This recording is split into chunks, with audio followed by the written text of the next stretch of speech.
Morning to you, Darren. We heard from Theresa May in a statement there last night. Just tell us, what are her next steps? What are the options open to her now? Well, Belle, after a dramatic few days in British politics, we know that the UK Parliament is most certainly against her deal. We know also that they don't quite fancy an alternative government. But be in no doubt, we're also not actually really any closer in any way to working out what the British Parliament do want in terms of a deal with the European Union, or what type of Brexit they want. We have seen Theresa May finally, over the last 12 hours or so, reach out to other parliamentarians, to other party leaders. Most notably, she met with the SNP, the Scottish Nationalists, the Welsh Nationalists and the Liberal Democrats last night. Many would say way too late in this process. She should have worked out that she couldn't rely on her own party to get any deal through much earlier. But of course, conversations are not necessarily compromises. They are not actually deal forging, because many would say Theresa May is going to fundamentally have to move on her red lines if she is going to get a deal through Parliament. And in doing so, of course, there then is the big political risk for Theresa May, that she ultimately ends up splitting her own party, the Conservative Party, because, be in no doubt, she's going to have to tack one way or another, and in doing so, she's likely to split the cabinet and indeed many of her own backbenchers. If she goes for, as has been suggested, a softer form of Brexit, potentially staying inside the customs union, there are many cabinet ministers who are against that, not least Liam Fox, the International Trade Secretary. Essentially, his job would disappear.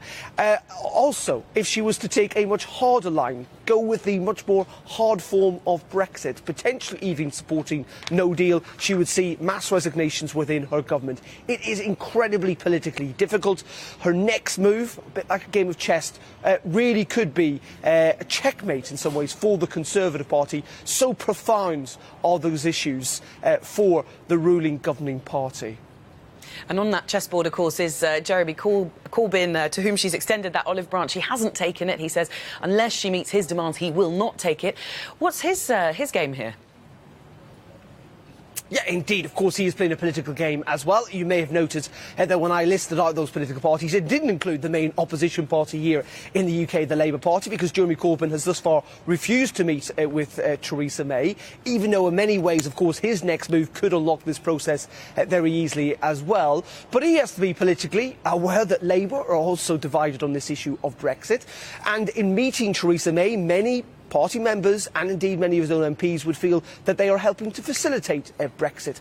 Many of them want to simply remain inside the European Union. They want a second referendum. They're not even prepared to compromise on a softer form of Brexit. And ultimately, of course, Jeremy Corbyn wants to see a general election. He wants to see almost the Conservative Party split. That is why the Prime Minister last night here in Downing Street tried in some way to talk over him, talk over the party politics and address the people, the nation, and say that she was acting in the national interest. But many of her critics would say, as I said, this is way too late in the game. And ultimately, when it comes to politics, the most important function is your ability to count. She has thus far not been able to do that, relying way too much that her middle ground deal would get through. That is simply not now going to happen. And the question is, what will happen? Who can she get on board? And is she fundamentally willing to compromise on her red lines in order to do that? But as I say, at a risk of splitting her own party. All right, thank you very much. Darren McCaffrey, our political editor outside Downing Street there, and we will be heading to Brussels in a moment. But first, what is next for Theresa May? We've been talking about it a little bit there with Darren. The Cube's Alex Morgan now is going to take us through those possible options. Let's just have a look at where all this leaves us now. And I think it's quite telling that a graphic I made before the Prime Minister spoke is still accurate after she spoke. We really haven't seen much movement there in that speech. These are some of the main options. Imagine it's like a train journey, if you will. We're looking at a subway map. These are some of the stops the UK could get off at. First of all, let's start up top very quickly. Renegotiation. So that's both within Parliament, of course. Theresa May saying there that MPs should work together to find out what they want. Then, of course, at some point, the UK will have to go back to the EU. There could then be a renegotiated withdrawal agreement that could command the support of the UK Parliament leading to Brexit. The EU, however, have said that was the best deal you're going to get. We'll see where that goes from there, of course. Alternatively, well, whatever, is say there's an agreement or Theresa May tries to get her agreement back again, we could see take two. That's an attempt to get something else through the UK Parliament. Be that a renegotiated deal or maybe some form of the deal Theresa May already has. We will see. Then, of course, here, another stop the UK could hop off at. Article 50 extension. That is to delay the exit date of March further along, allowing the process to work itself out. There's been a lot of opposition to that, but people, of course, are talking about all these options. It's an uncertain process. Let's just move down here. Well, imagining another deal doesn't get through, the Labour Party, the opposition, could try again to bring a no-confidence vote in the government, trying to trigger a general election, sweeping Theresa May from power. That is still their preferred point, although we'll see, of course, where over the next couple of days they go. Just down here as well, imagining, say, the government clings on. Could we have no deal? Could the legal default, that is what is currently in place, the UK leaving without a deal, take place in March? Yet to be seen. Of course, the opposition say we'll only talk to Theresa May if she takes it off the table. Interesting point there. And just finally, if I may, down here, talk of a second referendum. At the moment, the maths in the UK Parliament does not support that referendum. The opposition party still support, they want an election. They don't want a referendum at the moment. That's the official line. So seems unlikely at the moment. Of course, a lot of vocal voices. But either way, destination Brexit, if that's what we're going to call this map, it's looking a bit tangled like that right now, but what we've learned from Theresa May is she's engaging in these talks. She's then going to try and see what could get through Parliament, and at some point we know that will, of course, involve going back to the EU, seeing what can be discussed, and then trying to see if that can go through Parliament. It's confusing, and I don't think we're any clearer about the exact end destination.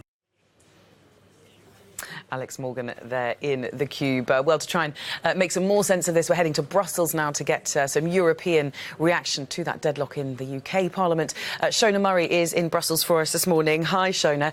How is Brussels viewing Theresa May and essentially her survival act? Well, essentially, I suppose last night's win for the government and the defeat the night before were very well forecast, so nobody's surprised.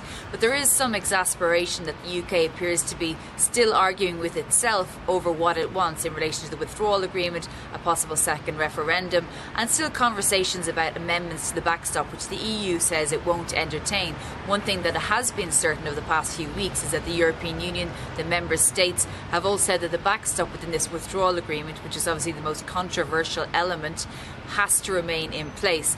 Now, there is some welcome that at least now Theresa May is speaking to the opposition, which means that whatever suggestions or requests she comes back to Brussels with, at least may have a consensus, which means that they could make some progress in getting something over the line.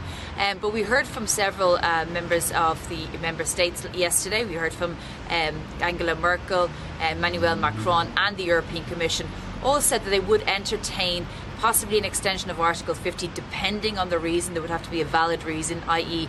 a second referendum, a general election, or in order to pass legislation to get a different type of Brexit over the line, such as maybe access to the single market or the customs union. But of course, all also said they will be preparing for a no-deal scenario. And here's what Chancellor Merkel had to say yesterday. We want the damage to be as small as possible, and there will certainly be damage as a result of Britain's withdrawal. That is why, of course, we will try to find an orderly solution. But we are also prepared for there to be no such orderly solution. That is why tomorrow in the German Bundestag we will also be discussing the laws presented by the federal government, which would apply in case of no agreement with Britain on the exit. We still have time to negotiate, but we are now waiting to see what the British Prime Minister proposes.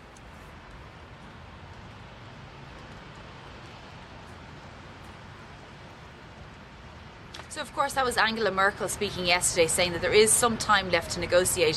What she means there, of course, is a negotiation which would mean that the withdrawal agreement would have to remain in place, but a renegotiation of possibly the political declaration on the future relationship, meaning that if the British decided they wanted a closer Brexit or a softer Brexit, then they could have that. But as it stands at the withdrawal agreement, the backstop has to remain in place.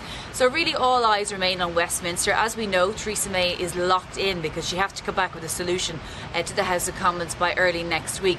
So there is an anticipation that there could be a phone call coming perhaps by the end of the week, that there could be a visit of Theresa May. But the most important thing is that whatever she suggests has to be able to pass in the House of Commons, because certainly there is quite a bit of frustration over in Brussels that whatever Theresa May says in Brussels, hasn't actually materialised, and that has to change. That's pretty clear. And while EU leaders are waiting for that phone call from the UK Prime Minister, how much is Brussels preparing for a no-deal Brexit if nothing changes before March the 29th? Well, we saw last year, just the end of last year, the EU published a number of papers in relation to how it would react to a no-deal scenario. They're very much bare bones, mitigating the worst effects of Brexit in relation to the finance industry, in relation to some elements of trade, and really just reciprocal arrangements for citizens within the European Union and within the UK. But that would have to be reciprocated. It's still the worst option by far for all economies, and also in relation to, I suppose, the Good Friday Agreement, which was the reason why we have this backstop.